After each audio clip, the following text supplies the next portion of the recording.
Hey, everybody. Welcome into the back room. I'm Andy Ostroy. Jack Smith, in my opinion, is a criminal. And I noticed his interviewer was, I think that was Weissman. And I hope they're going to look into Weissman, too. Weissman's a bad guy. And he had somebody in Lisa, who was his puppet, worked in the office really as the top person. And I think that she should be looked at very strongly. I hope they're looking at Shifty Schiff. I hope they're looking at all these people. And I'm allowed to find out. I'm allowed to, I'm, in theory, the chief law enforcement officer. But I have a very good, talented group. All right, that was Donald Trump. We're going to get to that and other things in a second. I'm excited for today's guest. She is national security and homeland security expert, Juliette Kayyem. We shall chat with her in just a moment. But first, thanks for tuning in. We appreciate you listening, and we'd love to hear your comments. So email us at backroomandy@gmail.com and or post on our social media, and we'll read some feedback next time. And if you like the podcast, please rate and review and follow or subscribe, and you'll be notified every time we post a new episode. I love how he says in theory, not according to the Constitution or law, but in theory. And, it's my theory, and therefore it's legal, and it is what it is. There's so much wrong there. I mean, he's sitting when he said those things, he was sitting with Attorney General Pam Bondi, with FBI Director Kash Patel, but he's literally telling them, here are my enemies. I hate them. Go after them.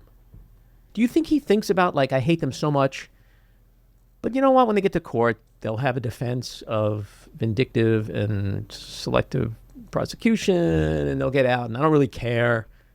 Or is he just dumb? It's like, if he just didn't say all those things, the people he's targeting have a much greater chance of either going through a full trial or maybe even getting convicted and going to prison. The answer is no, he was wronged. They should be punished. How dare they insult, go after him for the things that he actually did and said? I mean, right? It's just... Yeah, and, he mentioned Andrew Weissman. We had a very timely interview this week with Andrew, who's been on this podcast several times. I believe it was the day after the news broke about his exclusive interview with former special counsel Jack Smith, also mentioned in that clip by Trump. He's not the top law enforcement officer in the country. That's actually the Attorney General. And there's supposed to be a measurable degree of independence between the executive branch, the president, the White House, and the Department of Justice. But of course, that's not happening here. Well, since the Attorney General is Pam Bondi, I'm not really sure. Those lips. Have you seen those lips? There's, Who did he talk about this week? He was doing some... His press secretary. No, it was somebody else. And he's like, it was a reporter. He's like, I'm not taking a question from her, but I do like looking at her. Oh, yes, he did do that, yes. What the fuck?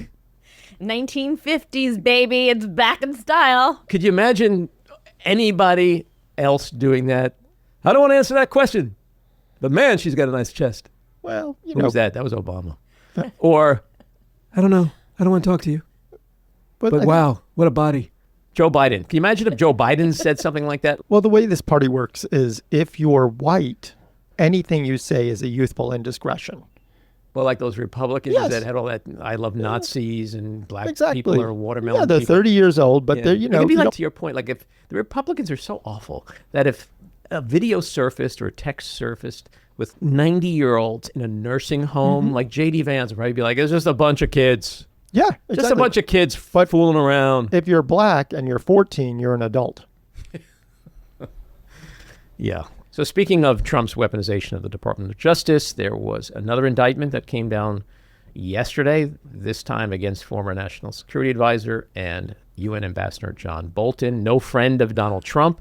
Those two are arch enemies. They've said so many horrible things about each other over the years. But interestingly, this case seems to have a lot of legs. According to all the legal experts, it was a long investigation. The indictment is about 28 pages. There are, I think, 30 plus charges that could send him to prison for 180 years, which would be a very long time since he's about 75 now. Youth. I wonder what it's like to be in jail when you're 250. Do you have like some kind of status, like senior status? Like, yeah, leave that dude alone. He's 200. Silver status. Yeah, like silver status. Like, is there like a 200 plus club in like Sing Sing or something? So he could be in trouble. However, the experts are also saying that the vindictive/selective prosecution defense could apply here, even though he may have done some things, because that defense, it's almost like it doesn't matter what the underlying crimes were. Because that's the whole point of the defense. It's like, yeah, a lot of people commit crimes, but when you telegraph for weeks and literally tell your Department of Justice to go after person A and nobody else, it's kind of irrelevant what the crime is. You're choosing who to prosecute, you're weaponizing the government, you're using and abusing the power of the U.S. legal system and Department of Justice to go after your enemies. That could be a very credible defense. Yeah, that's exactly what people are saying. It also obviously looks like, maybe he had some materials that were possibly classified at one time. And that's going to be, it seems like the argument here is like, was that material still classified at the time that he had it in his possession? Yeah. It's going to be a long and complex, unlike the others, which are just ridiculous on their face. Yeah. But I mean, one thing we can say is you got to give props to Trump, because that's a guy who hates having classified documents, top secret shit in his house. Well, his bathroom, it's okay. But all kidding aside, there is some delicious yet really outrageous irony in Donald Trump indicting someone for having top secret documents in their house. It's been said over and over again, but we have to say it again. Every accusation is an admission. Yes. I think what surprised people is they've been able to go faster than any other modern example of an authoritarian regime in terms of destroying everything. Well, because he was primed. We had him once, so we knew what he was capable of. We and he knew that without guardrails, he can do the shit that he really wanted to and tried to do in his first presidency. So without a Bill Barr as the Attorney General, maybe I actually can investigate and even prosecute and perhaps even imprison my opponents. We still have a powerful media in this country, and there's been some great reporting in the last week or so in terms of the behind the scenes of what's going on, in particular at the Justice Department, how Bondi and Deputy AG Todd Blanche have been against a lot of this stuff, and how Ed Martin, the freak who couldn't get to be the U.S. attorney in D.C. because of his extremist positions, how, in effect, he's kind of running the Department of Justice, how he reports directly into Trump. But, it's stuff we really didn't know 2 weeks ago. So it's not as simple as people think. It's not like he's the king, they're his minions, and they're all like, yes, sir, enthusiastically. I think some of them are as terrified as we are, yet they have to do certain things. But we're learning that there's resistance not just out in Main Street. There's resistance on Pennsylvania Avenue. And again, that's not to discount any of the chaos and damage that we're seeing and experiencing right now. Yes. The last thing I want to mention is tomorrow's No Kings protests. People, really important, get out there, demonstrate, defend our democracy, defend free speech, the right to assemble. It is so important. There are websites you can go to find out where the protests are in your community, where you live. This is so important in terms of resisting. All right, let's get to the winners and losers. My winner, Representative Kevin Kiley of California, a Republican who is showing up to work each day and criticizing his party for keeping his House out of session during the shutdown. My loser, a three-way tie. revenge prosecutions, militarization of democratic cities, abusive ICE extractions. My winner is the rule of law in Illinois. A 3-judge panel of the Seventh Circuit Court of Appeals, made up of a Trump, Obama, and a Bush appointee, unanimously upheld the district court injunction barring deployment of the National Guard in Illinois. My loser is U.S. Attorney Jeanine Pirro. Federal grand juries have declined 3 times to indict Sidney Reed on felony charges for an incident with a federal law enforcement officer. So Pirro brought misdemeanor charges, which she just lost that too. My winner is the mainstream media, who, with the exception of OAN, state TV, handed in their Defense Department press badges this week rather than capitulate to Pete Hegseth's attempt to control how they cover the Pentagon. My loser is the U.S. State Department for revoking visas of people who made comments about Charlie Kirk's murder. Marco Rubio, shame on you. And that gets us to the weekly rant. So as I mentioned before, tomorrow, when this episode will post, it'll be Saturday, October 18th. And there will be approximately 2,500 No Kings protests taking place across the country, from the largest cities to the smallest suburban and rural communities. The purpose of these peaceful protests is as simple as their name. No Kings. Whether it was 250 years ago with a revolution against the British monarchy, or today's concerns over Donald Trump's autocratic actions, Americans don't like kings. You know what we do like? Freedom. We love our democracy. And so tomorrow's protests are about the First Amendment, free speech, the right to assemble, and they're a demonstration of unequivocal patriotism and love of country. But not so, according to leading Republicans like House Speaker Mike Johnson, who called the planned protests a, quote, hate America rally, attended by the, quote, pro-Hamas wing of the Democratic Party and the, quote, Antifa people. But comments like Johnson's aren't limited to the GOP's views on the protests alone. It's how they view perhaps more than half the country. This week, White House Press Secretary Caroline Leavitt claimed, quote, the Democrat Party's main constituency are made up of Hamas terrorists, illegal aliens, and violent criminals. That's who the Democrat Party is catering to, not the Trump administration, and not the White House, and not the Republican Party, who is standing up for law-abiding Americans. Right.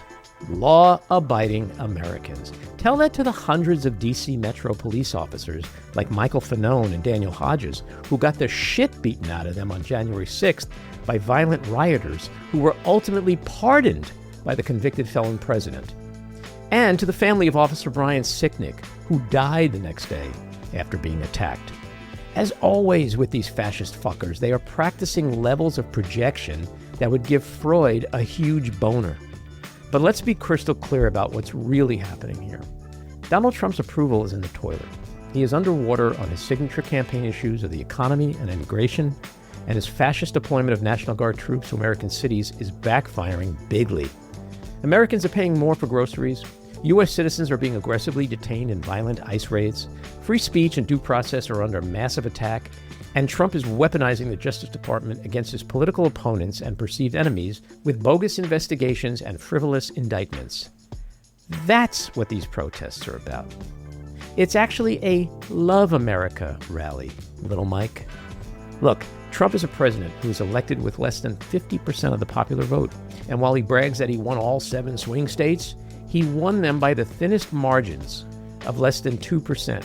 And he is appreciably less popular today than he was 9 months ago.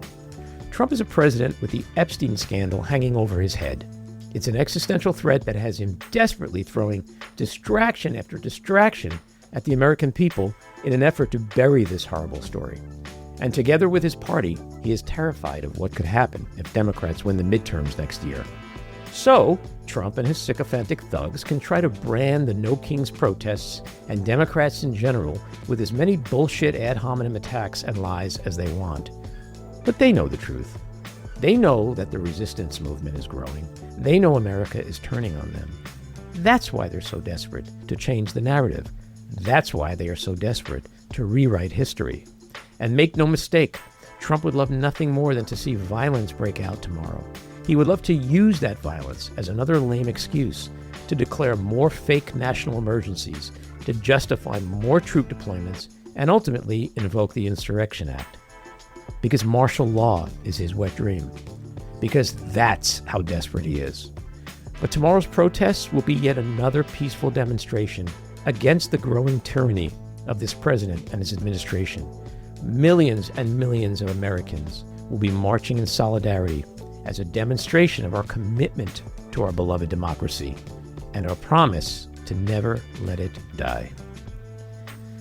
All right, let's get to Juliette Kayyem. In academia, private sector, government, and media, Professor Juliette Kayyem is an international leader in crisis management and homeland security.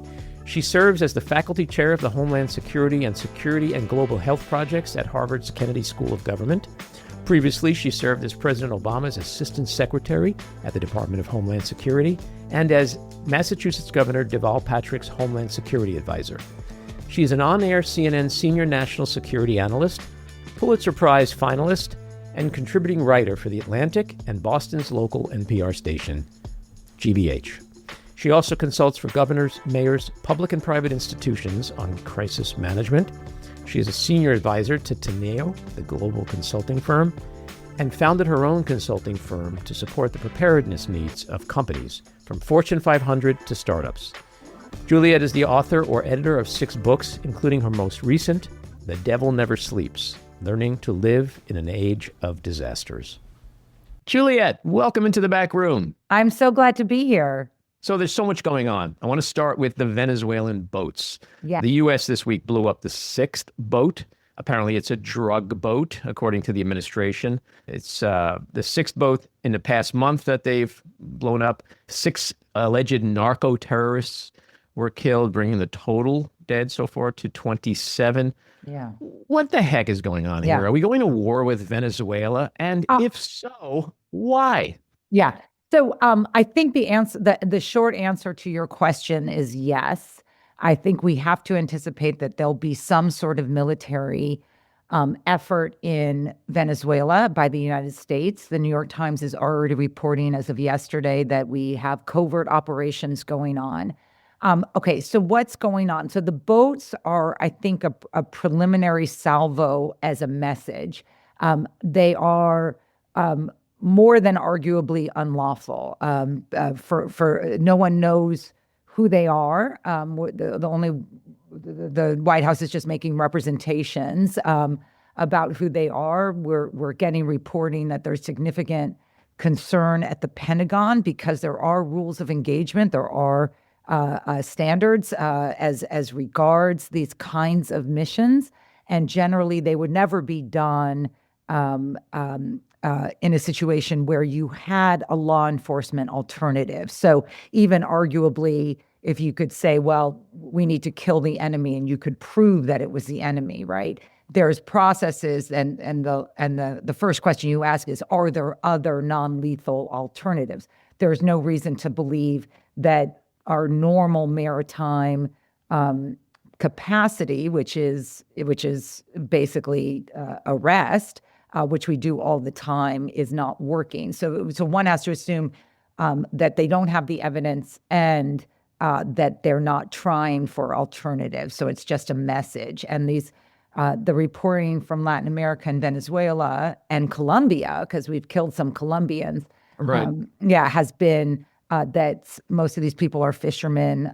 Experts that I talk to who are looking at the size of the boats, where they're heading, have all confirmed that these are do not look like drug transport boats. They're either too big, there's too many people, you wouldn't have that many people on a boat, and that they are either likely, they could be immigrant boats, or they are fishing boats. In one instance, I think it's pretty clear that it was fishermen. And you're starting to get some crankiness from Congress, but you don't expect anything from them right now. So what is this all about? This is about a hemispheric play by the White House as it recedes from both the European, recedes from the European and Russian play. Hegseth, the Secretary of Defense, and Donald Trump have a vision of spheres, and they would like more control of the Americosphere, and that will include taking control. I'm not sure in what ways or what the day two plan is of getting Venezuela Maduro's leadership out, maybe installing the resistance there, and then I don't know, wipe our hands clean. I guess that's their plan, and it's not. I don't want to say it's doomed for failure. Venezuela is complicated, but it is something that should be more transparent to Congress and the American public, especially from a president who is the allegedly America First president. Yeah. You mentioned fishermen. Yeah. I mean, we're 9 months into this presidency, almost 10, I guess, and nothing seems to shock me anymore. But what we're talking about here is that the United States president is authorizing our military to murder innocent people. Yeah. Right. I mean, that's when you get through all the muck. That is at the bottom of it. That's, I want to say it's unbelievable, but it really isn't unbelievable with this guy. By military lethal force. I mean, in other words, that they are governed by rules. I mean, I completely agree with you in the sort of lack of focus on these incidents. The first one got a lot of play, and now we're on number 5 or 6, as you said, mm-hmm. and as far as we know. Mm-hmm. And there's almost no pushback, but that's in its clearest form, that's exactly what's happening. Is that and the fear it's engendering in not just, of course, Venezuela, but Colombia and other areas there is well noted in their media. I work for CNN. I do CNN domestic, but about 25 of my hits as a national security analyst for them are international. So I watch international a lot. This is getting a lot more play internationally than it is domestically. Yeah, and you mentioned the concern within the Department of Defense, in particular in the Office of General Counsel, where there's a lot of international law experts. I mean, these war crimes that are being committed, and we know that Trump doesn't really care, and maybe Pete Hegseth is sort of drunk on Trump's coattails, but I was just following orders. We know from history has never been an acceptable defense, 3, 4, 5 years from now, when, some of these people could really be held accountable for stuff. Yeah. At a certain point. That's exactly right. And I think the thinking is that they won't be, right? That either because this does not end, right? That they just envision a world in which this kind of conduct is acceptable because leadership is always going to excuse it, or as we're reading, they are demanding additional, what do you call it? Like due diligence or protections from legal counsel that they are doing this under the belief that it is lawful, so that their defense is going to be, I did everything possible to assure that it was lawful. I don't know if that's a legitimate defense, but we do not subject ourselves. We would not authorize one of our military to be judged by the International Criminal Court. So in some ways, they're also protected. The question is who would have standing? Let's assume some future where this madness is not leading us. And it's hard to know who would have standing in a United States court to go after these sort of people lower than Hegseth. And Hegseth's more than happy to do it because he doesn't really have a philosophy of governing except masculinity. I mean, that's basically his philosophy, and no one knows what that means except for this, I guess. Well, yeah, and you mentioned before, quote unquote, covert CIA ops. These operations, by the very virtue of being called covert operations, are supposed to be done in secret. Yet Trump yesterday is out there just like telegraphing everything, which is astounding.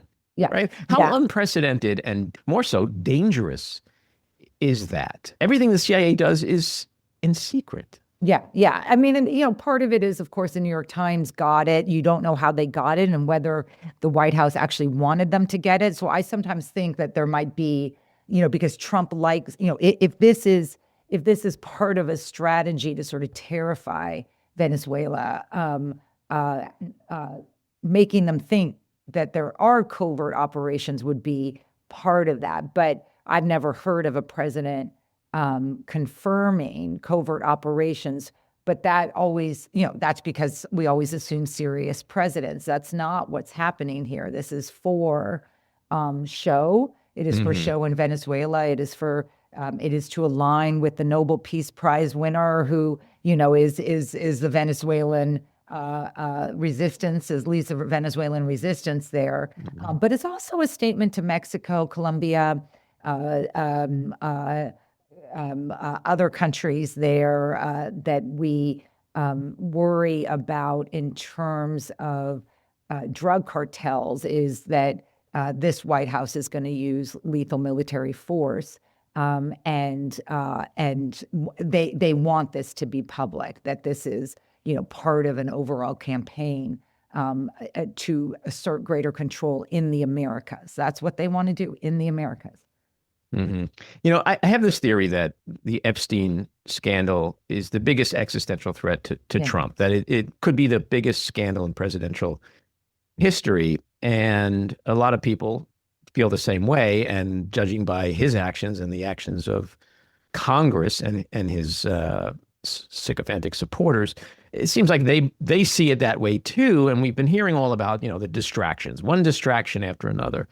Is it possible in Venezuela is just another distraction? Look, we're sitting here talking about bombing drug boats, and we're not talking about Epstein. Yeah, that's exactly right. I think I used to think the Epstein thing as a national security person who likes to not get distracted by everything Trump does, like the craziness and like whatever. I sort of, we've all, people who have platforms like you or me, or like, I honestly just try to stick to my lane. Like I have lots of opinions about lots of things. And so the Epstein thing was always like that thing, right? Like it sort of didn't. But for someone like me, I just couldn't stop ignoring it because, or I had to stop ignoring it because when I think about sort of what's animating a lot of the activities that's destabilizing our homeland, destabilizing military-civil relations, and destabilizing, in this case, the Americas, was what is this all about? I don't know if it's Epstein, honestly. I mean, it does seem like we're trying to avoid this issue, or he's trying to avoid this issue. He's the Speaker of the House, Johnson, is not sitting the sort of final vote of the new Congresswoman from Arizona, and so so it's hard to ignore at this stage. What I do know is, if I'm a foreign intelligence agency, ally or enemy, two things that I'm monitoring right now to assess America's vulnerabilities is Epstein and what Trump would be willing to do to distract from whatever might be in those files. And I note to your listeners, it's notable that A.G. Bondi did not perjure herself when asked a direct question about whether there were pictures of Donald Trump with young girls. And then so went on the attack. To me, that was a sign that she did not want to perjure herself, rather than that she just went on the attack. So one is Epstein. The other is, of course, Trump's mental capacity. That to me is it's not speculation. It's not, they did it to Biden, so we can do it to Trump. It is if I am a rational intelligence agency, let's just say France, right? We don't even have to say Russia, right? Like, let's just say you're France. And you're looking at the conduct, you're watching the press conferences, you're seeing the social media posts. This is not a president whose capacities are reliable, and that therefore makes you treat us, an ally, differently. And putting aside Trump's motivations, whatever they may be, What are the long-term consequences of these strikes in Venezuela from a national security / intelligence standpoint? Well, I mean, right now, the long-term consequences is that it's shifted. I mean, it's shifted our the rules of engagement in the hemisphere, where any country might be susceptible, or their citizens might be killed without due process, without notification, without the ability to be captured, right? I mean, if you gave them the option, they would probably all say, arrest us and prove your case. And so that will be destabilizing on economic, social, personal realms throughout the Americas. Like I literally sometimes think like, if you're Venezuelan, do you go fishing anymore, right? And then that's going to have economic and consequences and humanitarian consequences. So that rules of engagement has changed, and it makes us more vulnerable for a change in the rules of engagement by them. And so you are hearing stories about the Mexican cartels maybe beginning to target ICE agents.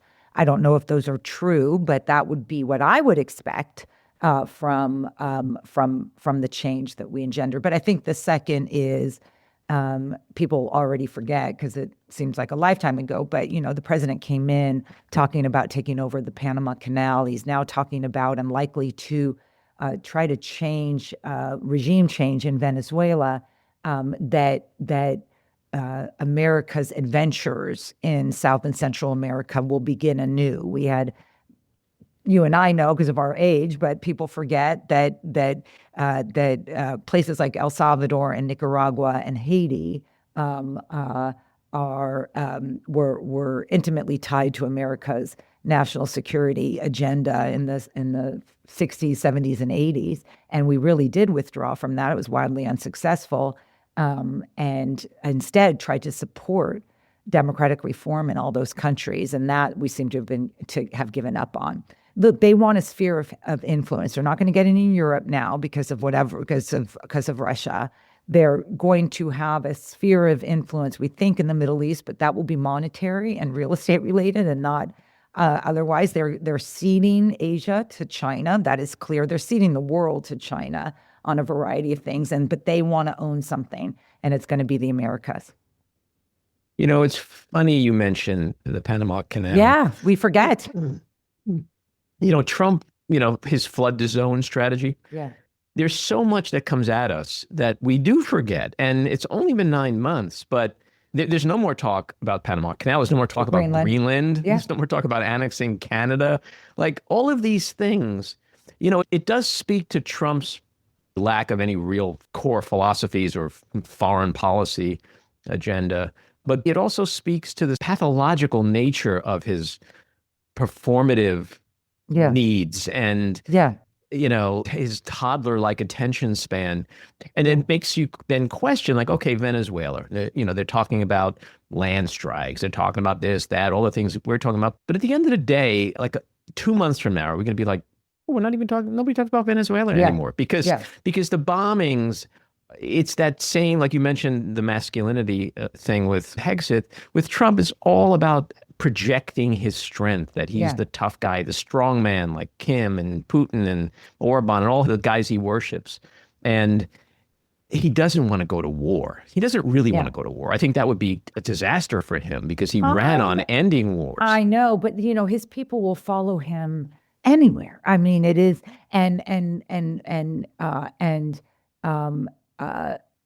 he hopes to put the Democrats in the, pro, the sort of, anti-peace. He's going to. Let me go back.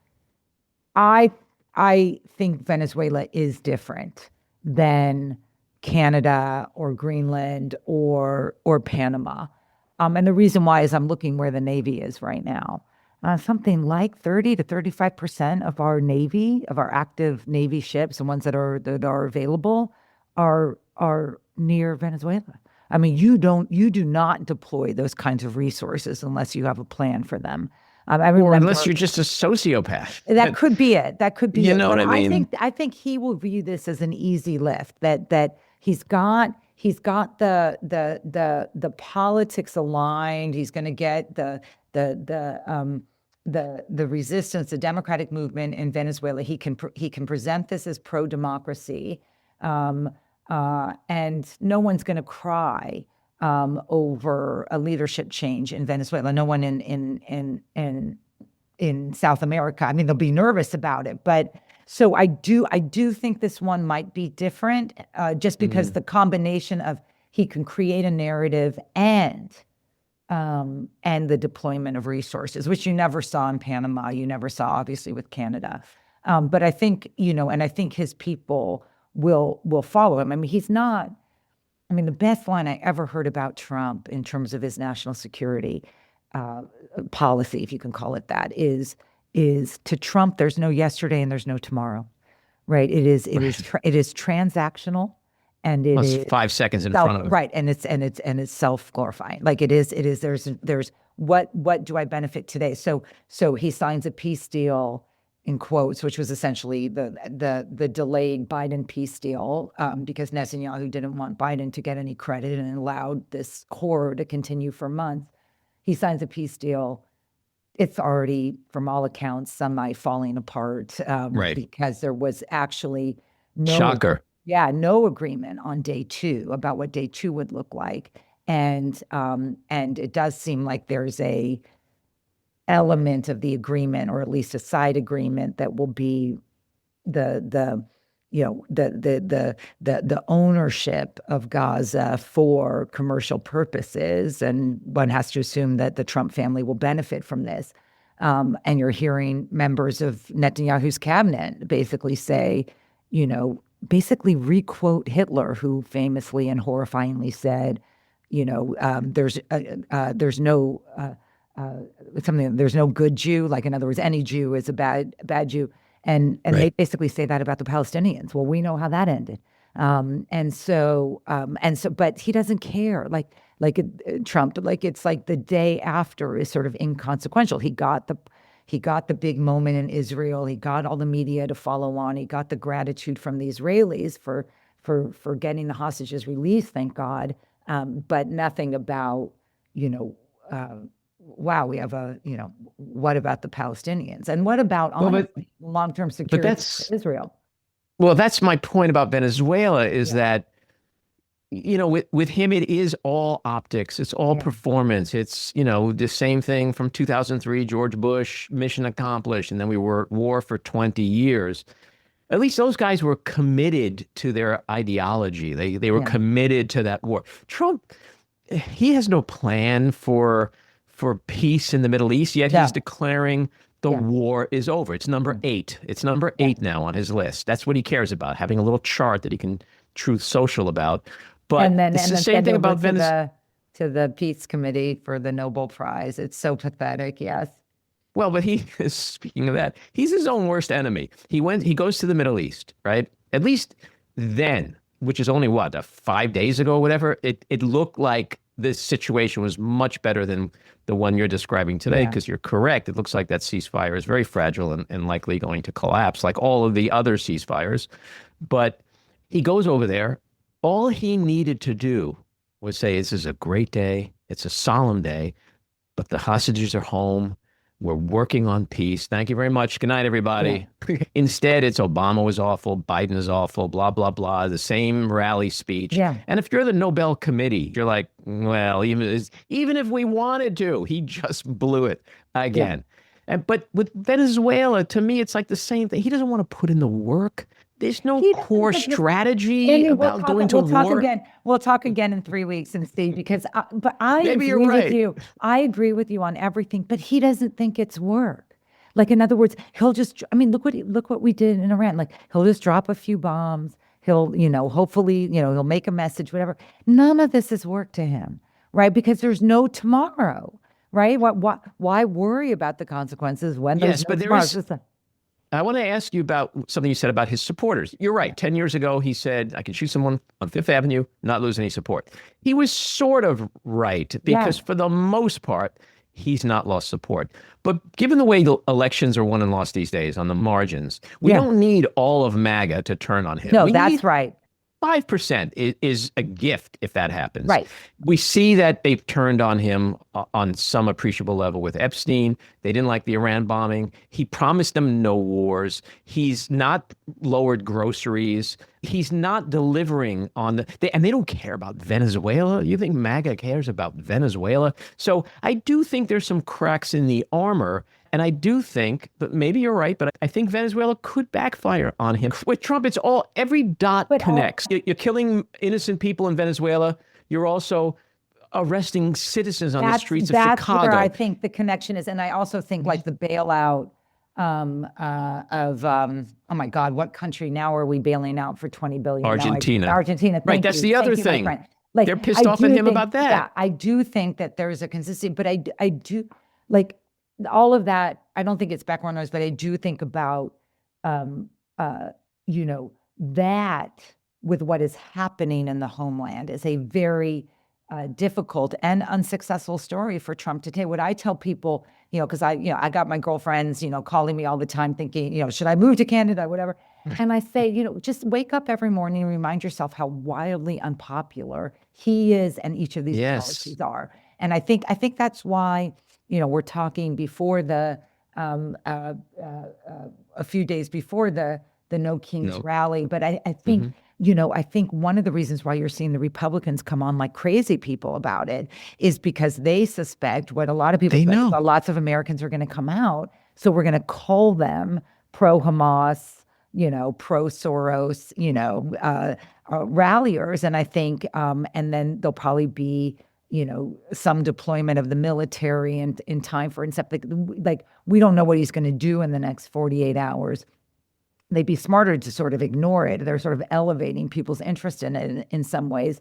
But I do think this idea of what's happening in the homeland economically because of the tariffs, we're in a shutdown. Like we forget to mention that. Like lots of people are working and not getting paid, and lots of services are being denied.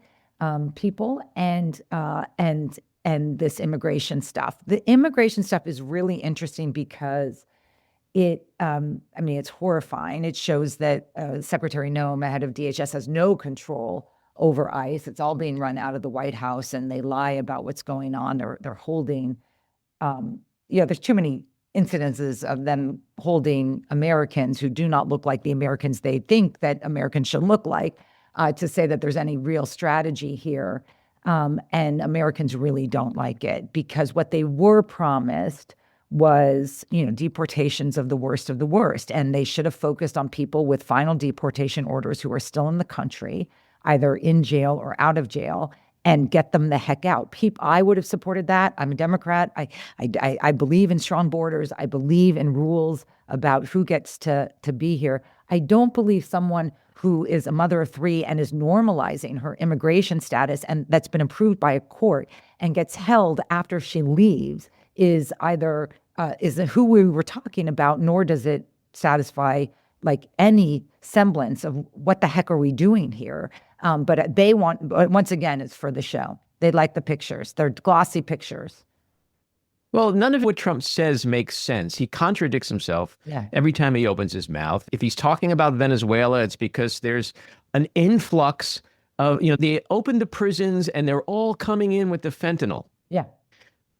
2 days ago, he might have said, oh, there's nobody coming over the border. We haven't had anybody over the border. One guy in the last 4 months. Well, how does that, and then, so he goes from one thing to the next. Yeah. Then he goes to court and says, we're being invaded. That's why I need all these emergency powers.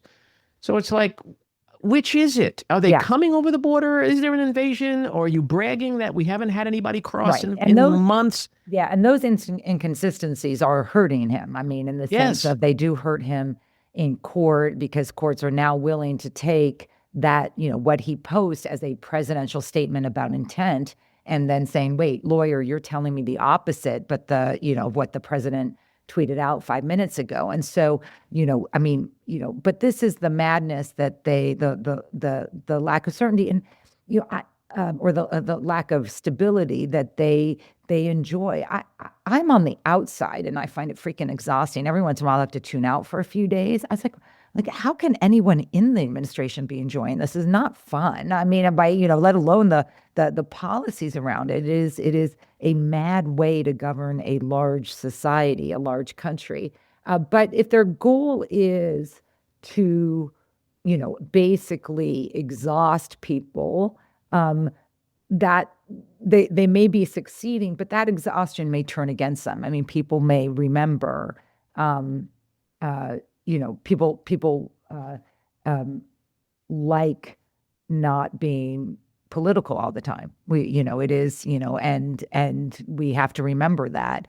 I think where the Democrats failed is, one is they failed on immigration, and they should forever, or we should. I'm a Democrat. We need to think about what our immigration policy is. I am a moderate Democrat. I am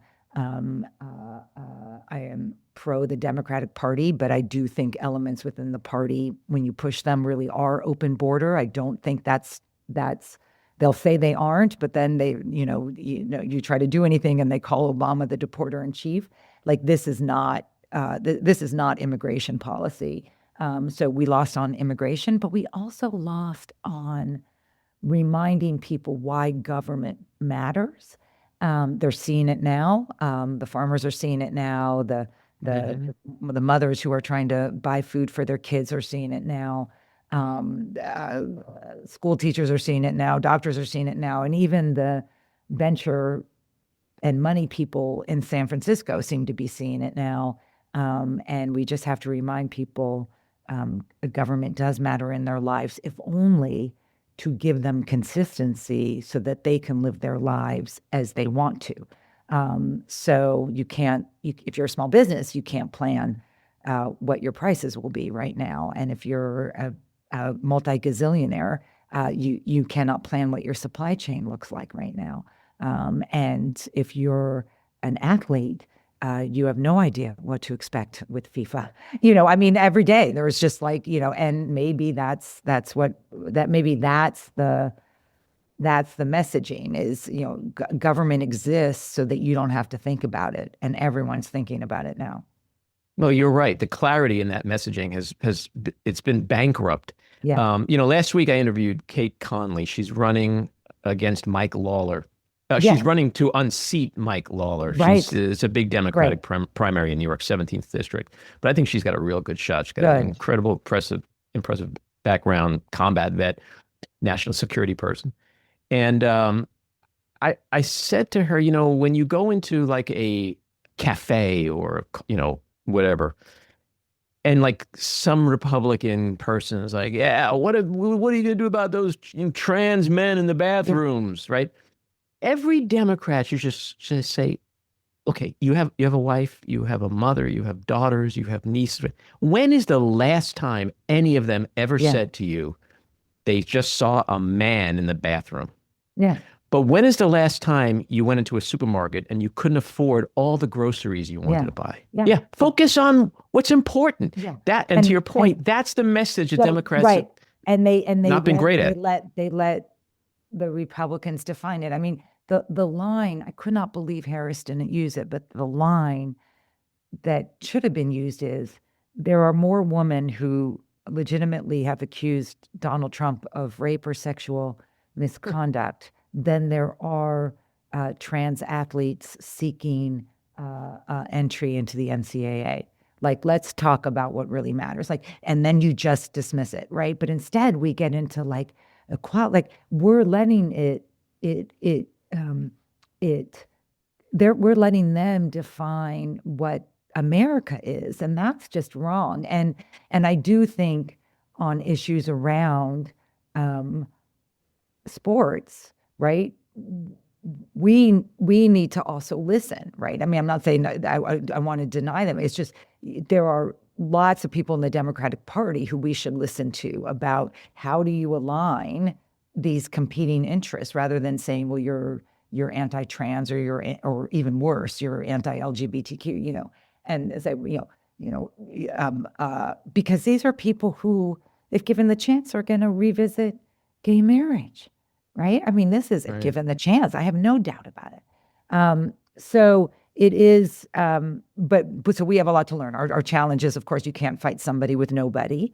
And unfortunately, we have a lot of nobodies at the top. And it's hilarious because I'm a very cautious person. I'm a, as I said, I'm a moderate Democrat. I piss off my kids all the time with my various opinions about things, and who are much more progressive than me. And I am in their camp now. That what we're facing as a nation can't be. We're going back. It has got to be. We have got to ram through this with as much righteous anger as anyone who loves America believes in, and that includes what our homeland looks like. I mean, we are seeing a resistance in Chicago in particular to a breakdown in a constitutional and legal norm that we have had forever. And the president keeps threatening an insurrection act. I don't know if he'll do it because the law is pretty not iffy in that regard. But he has changed the dynamic, and we're starting to. It's not just resistance from the streets of Chicago. I mean, you're hearing it from Republican governors as well. I mean, we've got to amplify those voices to say just how not normal all of this is. Well, I think you're right about what you said before, and this has been happening for a while, and perhaps even throughout his whole presidency, but it's certainly gotten worse recently. And he is an incredibly unpopular and unsuccessful president. But there's two people I want to ask your opinion on, because they relate to everything we've been talking about in terms of messaging. The first one is Marjorie Taylor Greene. She's been very interesting of late. Yeah. Okay. And the other is Zohran Mamdani. Yeah. Now, you take those two people, both sides of the aisle, both populists, both radical, right, in their own positions or whatever, but they're kind of talking the same thing, which is freaking me out in a good way. And is there something to be learned from that? Number one is Marjorie Taylor Greene, who's a really astute politician, perhaps one of the most, if not the most powerful MAGA Republican in Washington. Zohran Mamdani, 33, almost 34-year-old Muslim kid who's going to be mayor of New York City, most likely. Going to be mayor, yeah. Well, what are they saying that we should be paying attention to? Is she smart? Is she seeing the handwriting on the wall with Trump? And is he the future of the Democratic Party in terms of being able to connect with people on the issues that matter most? I'm a moderate Democrat, too. I don't agree with a lot of his policies, but there's something there that I think is changing the paradigm here. Yeah, no, it's definitely, I will say, like, I had the same thing where, I'm like, oh my God, I can't believe Cuomo is going to be mayor of New York. And like, 8 months ago, and my kids are like, have you heard of this Mamdani guy? I'm like, no, come on. There's no way a Muslim guy who's like a social, Democrat or Democratic socialist. And here we are. So listen to you. I think he's the future of the Democratic Party in New York. I agree. I'm starting to agree with you. Yeah, and I think his policies are.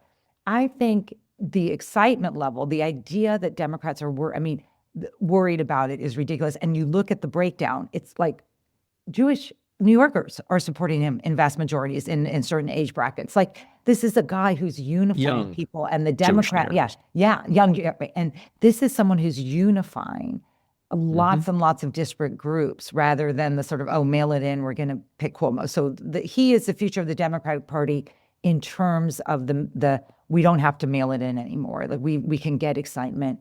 He is, his policies are maybe the future for New York, but I think his discussion about affordability is really resonating. And I think that's what Marjorie Taylor Greene is also picking up on. She is, she is calling them out because she's hearing from her constituents. She's also big on on releasing the Epstein files, but she is calling them out in a way that I think is super, super important about affordability. And I do think this idea of affordability is a through line that can connect many Americans, to the extent that the protect democracy through line did not seem to galvanize them in the last presidential campaign. It may have been that our spokesperson wasn't right. It may have been Biden waited too long, whatever.